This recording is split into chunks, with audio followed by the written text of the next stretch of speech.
Hello everyone, welcome to my channel conceptual genetics and breeding. आज की अपनी इस वीडियो में हम जो डीएनए रेप्लिकेशन होता है प्रोकैरियोट्स में, उसका कंप्लीट प्रोसेस डिस्कस करने वाले हैं। हम जो बेसिक चीज़ें हैं जो डीएनए रेप्लिकेशन में फॉलो होती हैं वो हम पहले ही डिस्कस कर चुके हैं। अपनी 3 पार्ट हम वीडियो के बना चुके हैं, जिसमें हमने डिस्कस कर लिया है कि डीएनए रेप्लिकेशन जो होता है प्रोकैरियोट्स में, उसमें बेसिक क्या चीज़ें होती हैं कि कैसे रेप्लिकेशन होता है, लीडिंग स्ट्रैंड क्या है, लैगिंग स्ट्रैंड क्या है। और हम ये भी डिस्कस कर चुके हैं कि जो कंटिन्यूअस और डिसकंटिन्यूअस सिंथेसिस जो होती है डीएनए स्ट्रैंड्स की, वो कैसे होती है। एक और वीडियो में हमने जो डिस्कस किया था वो हमने डिस्कस किया था कि जो आपका जो ओकाज़ाकी फ्रेगमेंट्स होते हैं वो कैसे बनते हैं, रेप्लिकेशन फॉर्क क्या होती है, और जो हमारा ओरिजिन ऑफ रेप्लिकेशन है वो क्या होता है। प्लस उसकी हमने जो स्ट्रक्चर है, डिटेल स्ट्रक्चर है दोनों में, प्रोकैरियोट्स में भी और यूकैरियोट्स में भी, हमने वो डिटेल में स्टडी कर ली है। तो आज हम डिस्कस करने वाले हैं कि जो इनिशिएशन होता है डीएनए रेप्लिकेशन का और जो उसके बाद प्रोसेस कंप्लीट होता है प्रोकैरियोट्स में, वो कैसे होता है, उसके क्या क्या स्टेप्स हैं। तो हमने आप लोगों को ऑलरेडी बताया हुआ है कि जो डीएनए रेप्लिकेशन है वो कहाँ से शुरू होगा, ओरिजिन ऑफ रेप्लिकेशन से ही शुरू होगा। ओरिजिन ऑफ रेप्लिकेशन है जो ORIC जिसको कहते हैं हम प्रोकैरियोट्स में, तो उसमें क्या होगा, आपका रेप्लिकेशन बबल फॉर्म होगा। रेप्लिकेशन बबल कैसे बनता है, सबसे पहले हमने बताया था कि जो ORIC है, ओरिजिन ऑफ रेप्लिकेशन है, जहाँ से शुरुआत होती है रेप्लिकेशन की, वहाँ पे 13 बेस पेयर रिपीट्स होते हैं आपके, वो प्रेजेंट होते हैं। और जो 4 9 बेस पेयर रिपीट होते हैं, मतलब कि 9 बेस पेयर के रिपीट होते हैं 4। एक ये जगह होती है, एक स्पेसिफिक प्लेस होता है, और उसी में ORIC में ही 13 बेस पेयर के 3 रिपीट होते हैं। ठीक है, तो यहाँ पे सबसे पहले जो 9 बेस पेयर के रिपीट्स हैं 4, वहाँ पे 4 DNA प्रोटीन के मॉलिक्यूल आके अटैच हो जाते हैं। ओके, और जैसे ये अटैच होते हैं यहाँ पे, जो DNA है DNA के ऊपर, 9 बेस पेयर रिपीट्स के ऊपर, ये ट्रिगर करता है कि और बहुत सारे जो DNA प्रोटीन के मॉलिक्यूल हैं वो बाइंड करें कोऑपरेटिवली। ओके, जिससे कि एक कॉम्प्लेक्स बन जाएगा जो हमारे DNA प्रोटीन है सब। और ये जो DNA है ये ऐसे इसके राउंड रैप हो जाता है। ठीक है, यहाँ पे ऐसे देखोगे आप तो राउंड रैप हो गया। और ये जो 13 बेस पेयर रिपीट हैं ये हमारे आपके यहाँ पे नीचे आ जाते हैं। अब जब यहाँ पे DNA प्रोटीन के मॉलिक्यूल ऐड होते जाते हैं, लगभग 20 से 40 जो मॉलिक्यूल हैं आगे अटैच हो जाती है, जिससे क्या होता है कि प्रेशर क्रिएट हो जाता है जो 13 बेस पेयर रिपीट्स हैं उनके ऊपर, और वो ओपन होना शुरू हो जाएंगे। आप देखोगे कि जो 2 स्ट्रैंड है वो दोनों अलग होना शुरू हो जाएंगे। कहाँ पर, जो 13 बेस पेयर के रिपीट हैं। अब यहाँ पे ये अलग होके आपका, आप देखोगे तो एक बबल जैसा क्रिएट कर देंगे, जिसको हम क्या बोलते हैं, रेप्लिकेशन बबल बोलते हैं। ये देखिए, ये ओपन हो गया है DNA का स्ट्रैंड यहाँ पे, और ये रेप्लिकेशन बबल एक ऐसे, अब आप देखोगे तो ऐसे बबल जैसा क्रिएट हो जाएगा। दोनों तरफ से DNA अभी भी बाउंड है, दोनों स्ट्रैंड, बस यहाँ पे ये ओपनिंग हो गई है, जिसको क्या बोल दिया हमने, रेप्लिकेशन बबल बोल दिया। अब इस पे जो DNA B प्रोटीन है उसके 2 मॉलिक्यूल आके दोनों स्ट्रैंड पे अटैच हो जाएंगे, जिसको क्या बोलते हैं, DNA helicase molecule. Helicase molecule हमने बताया है, हेलिकेज वो प्रोटीन होता है जो इनको अब खोलता जाएगा DNA के 2 स्ट्रैंड्स को। ठीक है, पहले DNA का स्ट्रैंड खुल चुका है, बबल बन गया है, अब हेलिकेज आ गया है। आगे का काम कौन करेगा, खोलने का, हेलिकेज करेगा। और इसी के साथ DNA C प्रोटीन के मॉलिक्यूल भी आके दोनों उस पर अटैच हो जाते हैं। तो ये एक तरीके से ये रेप्लिकेशन बबल क्रिएट हो गया है, जिसमें 3 कंपोनेंट इंपॉर्टेंट होते हैं। एक होता है DNA प्रोटीन, ठीक है, फिर DNA B प्रोटीन यानी कि DNA हेलिकेज। हेलिकेज क्या होता है, हमारा एंजाइम है जो इनको दोनों DNA स्ट्रैंड्स को ओपन करेगा, और उसके बाद DNA C प्रोटीन आके इस पे अटैच हो जाएंगे। तो इस तरीके से अपना रेप्लिकेशन बबल क्रिएट हो गया है। ओके, तो और भी प्रोटीन होते हैं जो इम्पॉर्टेंट है, एसोसिएट होते हैं रेप्लिकेशन बबल पे, यानी इनिशिएशन में हेल्प करते हैं DNA रेप्लिकेशन की। जैसे DNA-T है, DNA-J protein, DNA-K protein, PRI proteins, PRIB protein and PRIC protein. तो ये सारे प्रोटीन्स ही हेल्पफुल हैं डीएनए रेप्लिकेशन के लिए। बट जो सबसे इम्पॉर्टेंट है वो कौन सा है, डीएनए ए प्रोटीन्स ही सबसे इम्पॉर्टेंट रोल प्ले करते हैं। ओके, ORIC पे, मतलब इनका रोल अभी हमें उतना पता नहीं है कि क्या है, बट ये प्रोटीन्स भी एसोसिएट होते हैं। और डीएनए ए प्रोटीन के बाद डीएनए को खोलने में किसका काम होता है, डीएनए हेलिकेज का। तो अब हमारा रेप्लिकेशन, डीएनए का जो रेप्लिकेशन है उसका इनिशिएशन हो गया है, रेप्लिकेशन बबल क्रिएट हो गया है। अब क्या होगा, अब हमारा इनिशिएशन होगा डीएनए चेन के फॉर्मेशन का। अब आपको पता है कि यहाँ पे देख रहे हो आप कि ये खुल चुके हैं दोनों डीएनए मॉलिक्यूल। अब हम कह सकते हैं कि जब ये दो डीएनए मॉलिक्यूल खुल गए हैं तो इनके ऊपर अब रेप्लिकेशन होना, डीएनए के स्ट्रैंड, न्यू स्ट्रैंड सिंथेसिस होना शुरू हो जाएगा। तो कैसे होगा इनिशिएशन, बिकॉज डीएनए पॉलीमरेज क्या काम करता है, डीएनए पॉलीमराइजेशन का या डीएनए के रेप्लिकेशन का काम करता है। यही सिंथेसाइज करता है जो न्यू डीएनए स्ट्रैंड है। अब क्या होगा, अब जो हमारा डीएनए का, जो डीएनए के दो स्ट्रैंड है, हम कह सकते हैं अब जो दो स्ट्रैंड है वो क्या करेंगे, न्यू स्ट्रैंड सिंथेसिस के लिए एक टेम्पलेट का काम करेंगे। बट जो डीएनए पॉलीमरेज है वो अपने आप एक नई चेन डीएनए की सिंथेसाइज करना शुरू नहीं कर सकता। उसकी क्या है, एक लिमिटेशन है। सपोज अब ये रेप्लिकेशन बबल बन गया है, दो ये भी एक टेम्पलेट है डीएनए का, जिसको मींस जिसको बेस मान के एक नया इस कॉम्प्लीमेंट्री स्ट्रैंड सिंथेसाइज किया जाएगा डीएनए पॉलीमरेज के द्वारा। और दूसरा ये एक स्ट्रैंड है जिसको बेस मानकर, टेम्पलेट मानकर एक नया डीएनए का स्ट्रैंड सिंथेसिस की जाएगी। ठीक है, सेल के अंदर डीएनए पॉलीमरेज करेगा। बट डीएनए पॉलीमरेज अपने आप खुद से सिंथेसिस करना स्टार्ट नहीं कर सकता। इसको क्या रिक्वायरमेंट है, डीएनए पॉलीमरेज को, इसको एक छोटा सा सिंथेसिस किया हुआ एक टेम्पलेट स्ट्रैंड चाहिए, छोटा सा, जिसको ये आगे बढ़ा सकता है, इंक्रीज कर सकता है। ठीक है, यहाँ पे भी इसको एक छोटा सा एक क्या चाहिए, एक सिंथेसिस किया हुआ ऑलरेडी एक पीस चाहिए, हम कह सकते हैं, जिसको हम क्या कहते हैं, आरएनए प्राइमर कहते हैं। तो इसकी रिक्वायरमेंट है कि एक प्राइमर होना ही चाहिए जिसको ये बस आगे बढ़ा सके। मतलब कि डीएनए किससे बना होता है, न्यूक्लियोटाइड से बना होता है, हम सबको पता है। तो कुछ न्यूक्लियोटाइड ऑलरेडी अटैच होने चाहिए जिस पे आगे ये अटैच कर सके, बस न्यूक्लियोटाइड, और एक लंबी पॉलीन्यूक्लियोटाइड चेन या एक लंबा डीएनए मॉलिक्यूल हमारा ये रेडी कर सके। ठीक है, तो डीएनए पॉलीमरेज की रिक्वायरमेंट क्या है, ये खुद से सिंथेसिस नहीं कर सकता है स्टार्ट, इसको एक फ्री 3' OH ग्रुप चाहिए। तो आप देख रहे हैं कि छोटा सा डीएनए जो स्ट्रैंड है जिसको आरएनए प्राइमर हम कहते हैं, ये ऑलरेडी सिंथेसिस है इसकी, और 3' एंड पे, क्योंकि आपको पता है कि कोई भी डीएनए का स्ट्रैंड या आरएनए का स्ट्रैंड होता है उसका 5' to 3' सिंथेसिस होती है। 5' स्ट्रैंड है ये 3' इसका एंड है, और 3' पे हमेशा OH ग्रुप क्या रहता है, फ्री रहता है। इसी OH ग्रुप पे ये ला के नए नए जो हमारे जो आपके न्यूक्लियोटाइड है उनको अटैच करता रहेगा और एक लॉन्ग चेन फिर बन जाएगी। ठीक है, तो ये जो काम है आरएनए प्राइमर की सिंथेसिस का, ये कौन करता है, एक एंजाइम होता है डीएनए प्राइमेज। तो अब जो रेप्लिकेशन बबल बना है, ठीक है, इस पे हेलिकेज मॉलिक्यूल जुड़े हुए हैं, या हम कहें कि डीएनए बी प्रोटीन जुड़ा हुआ है। सबसे पहले इस पे आके क्या अटैच होगा, इस पे आके ये जो आपका प्राइमेज है वो आके अटैच होगा। सब अभी डीएनए पॉलीमरेज नहीं आएगा, प्राइमेज आएगा, और प्राइमेज क्या करेगा, एक छोटा सा प्राइमर, हम कह सकते हैं एक छोटा सा न्यू डीएनए स्ट्रैंड सिंथेसाइज कर देगा।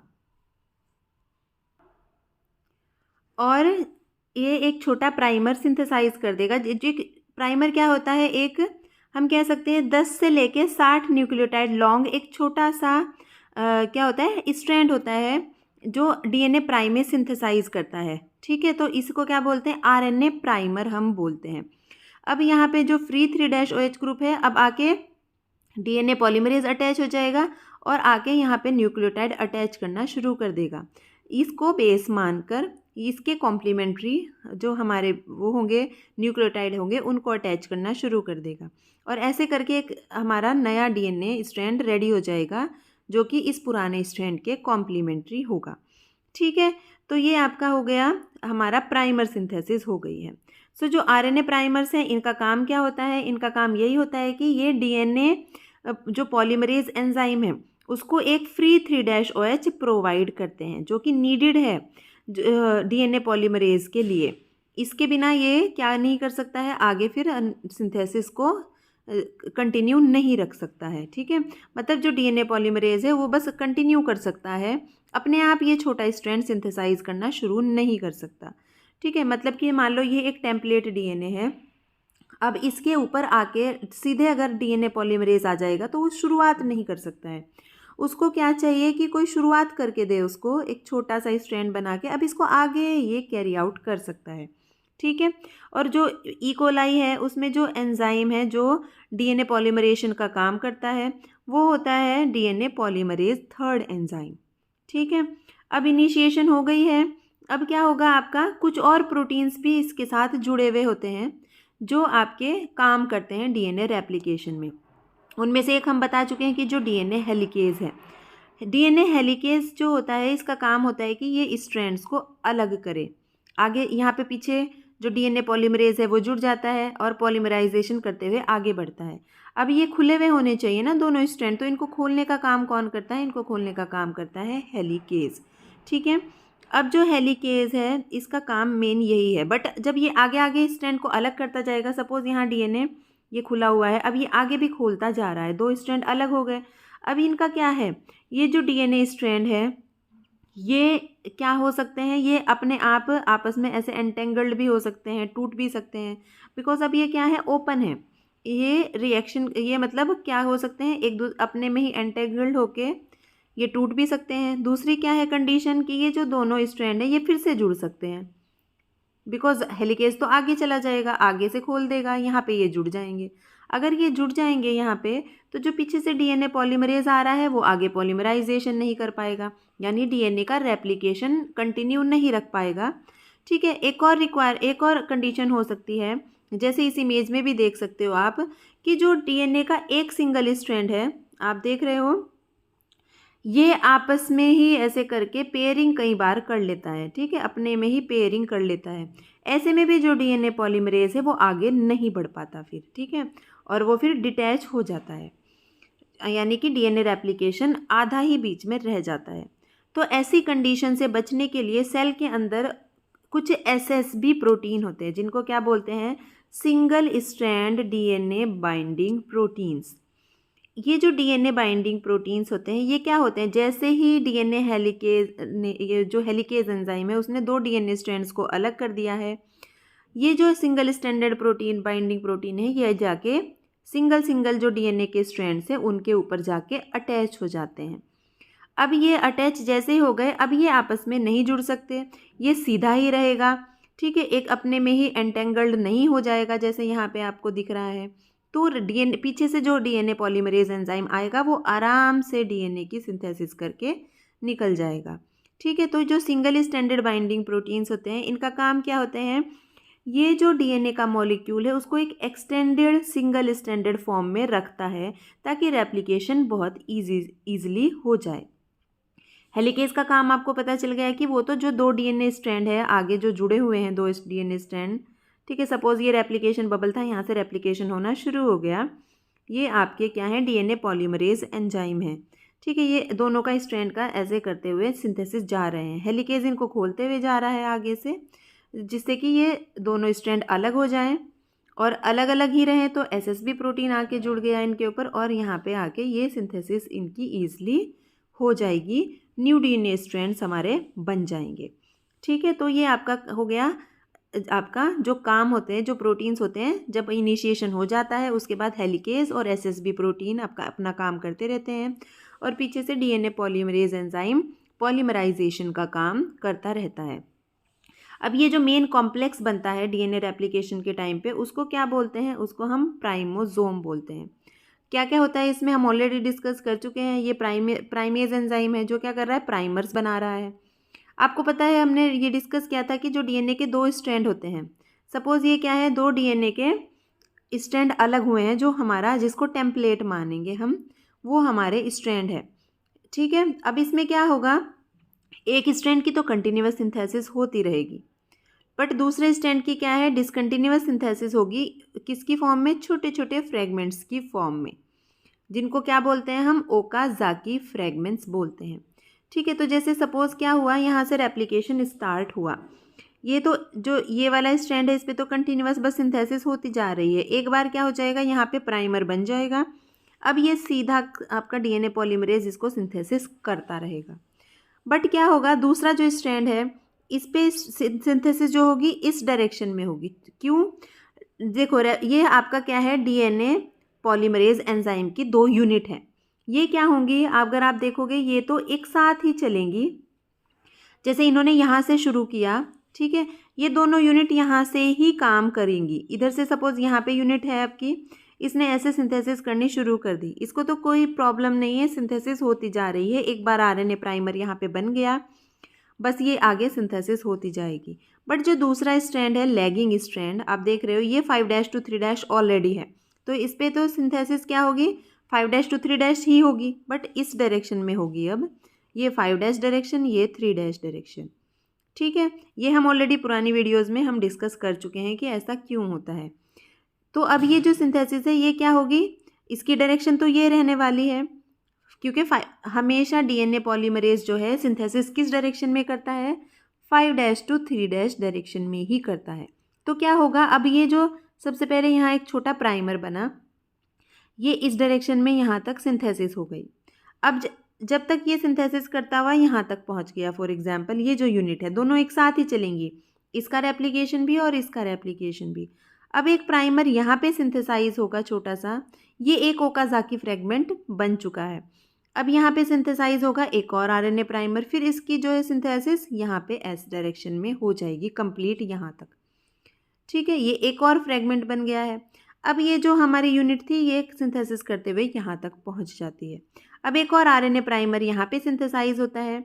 अब देखो ये दोनों यूनिट्स पास पास हैं, अब ये यूनिट क्या करेगी, यहाँ तक इसको सिंथेसाइज करते हुए आएगी।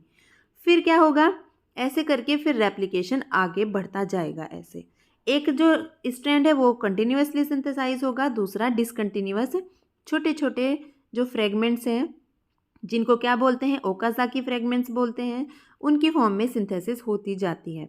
ये कॉम्प्लेक्स हमने देख चुके हैं, हम एक बार फिर से देख लेते हैं। जो आपकी सिंथेसिस होती जाती है उसमें एक एक जो यूनिट होती है वो आपकी किसकी होती है, डीएनए पॉलीमरेज 3rd एंजाइम की। प्राइमेज हमेशा रहेगा क्योंकि वो प्राइमर सिंथेसाइज करते हुए जाएगा।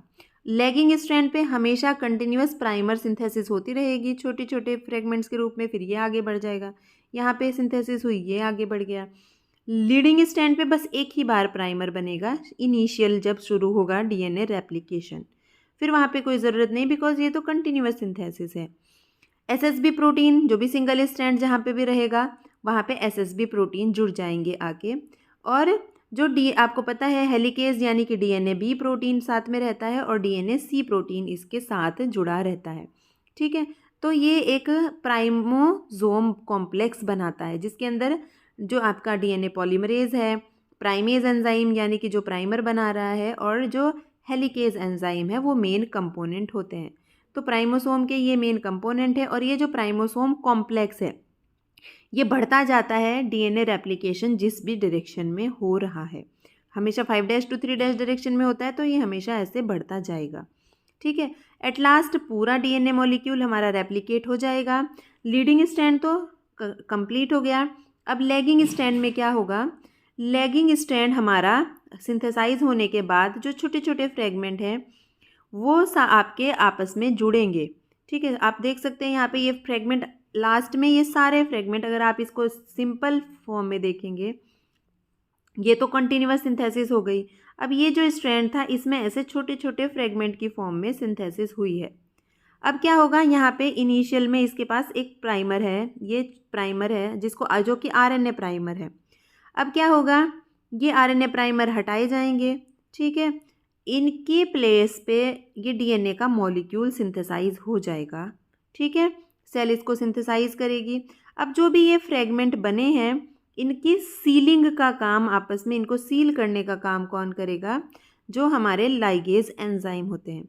अब क्या होगा, जैसे ये आपका लैगिंग स्ट्रैंड था, इस पे छोटे छोटे अब ऐसे फ्रेगमेंट की फॉर्म में सिंथेसिस हुई है।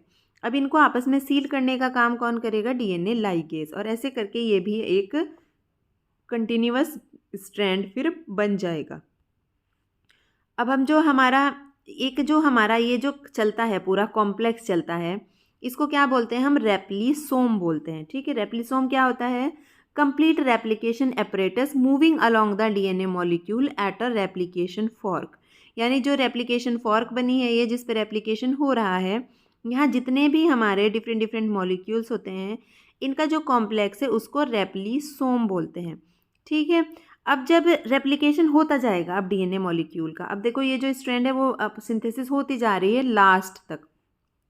टर्मिनेशन कब होगा? टर्मिनेशन हमारा डिफरेंट डिफरेंट साइट पे होता है इकोलाई में, जैसे जिसको TERA और TERB कहते हैं।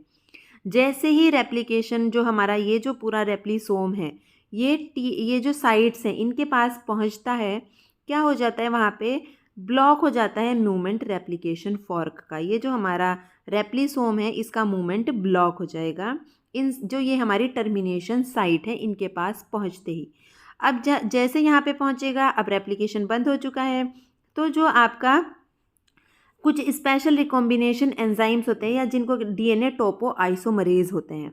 ठीक है, ये दूसरे एंजाइम है डीएनए टोपो आइसोमरेज, या कुछ इनको हम कह सकते हैं स्पेशल रिकॉम्बिनेशन एंजाइम्स होते हैं, जो क्या कर देते हैं? जो नया डीएनए मॉलिक्यूल स्ट्रैंड हमारे जो दो सिंथेसाइज हुए हैं उनको अलग कर देते हैं। जैसे अब ये एक सिंथेसिस हो गई और ये हमारा दूसरा मॉलिक्यूल अलग हो गया। ठीक है, इसमें ये ओल्ड स्ट्रैंड है जिसको मान के कंटिन्यूअस डीएनए की स्ट्रैंड की सिंथेसिस हुई है, और ये दूसरा ओल्ड स्ट्रैंड है जिसको ये पहले ओकाज़ाकी फ्रेगमेंट की फॉर्म में सिंथेसाइज हुआ था।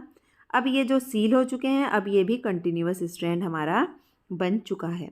तो अब ये दो अलग अलग डीएनए मॉलिक्यूल बन चुके हैं जो एग्जैक्टली हमारे पुराने डीएनए स्ट्रैंड के जैसे ही होंगे। ठीक है, ये आपका कंप्लीट डीएनए रेप्लिकेशन का प्रोसेस है। तो as a result of DNA replication क्या होगा? आपने देखा पहले ये रेप्लिकेशन बबल बना, नया स्ट्रैंड जो है सिंथेसिस होनी शुरू हो गई। अब यहाँ पे आप देख रहे हो कि ये सिंथेसिस होती जा रही है, ये लीडिंग स्ट्रैंड की सिंथेसिस हो रही है, और ये जो है छोटे छोटे ओकाज़ाकी फ्रेगमेंट की फॉर्म में आप देख रहे हो लैगिंग स्ट्रैंड पे सिंथेसिस हो रही है।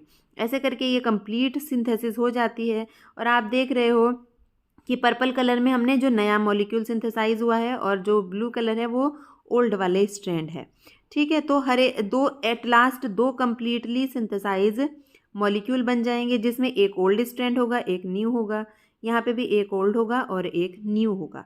तो रिजल्ट क्या है डीएनए रेप्लिकेशन का? एक डीएनए मॉलिक्यूल से उसी के जैसे आपके दो डीएनए मॉलिक्यूल सिंथेसाइज हो जाएंगे। तो ये पूरा प्रोसेस है डीएनए रेप्लिकेशन का।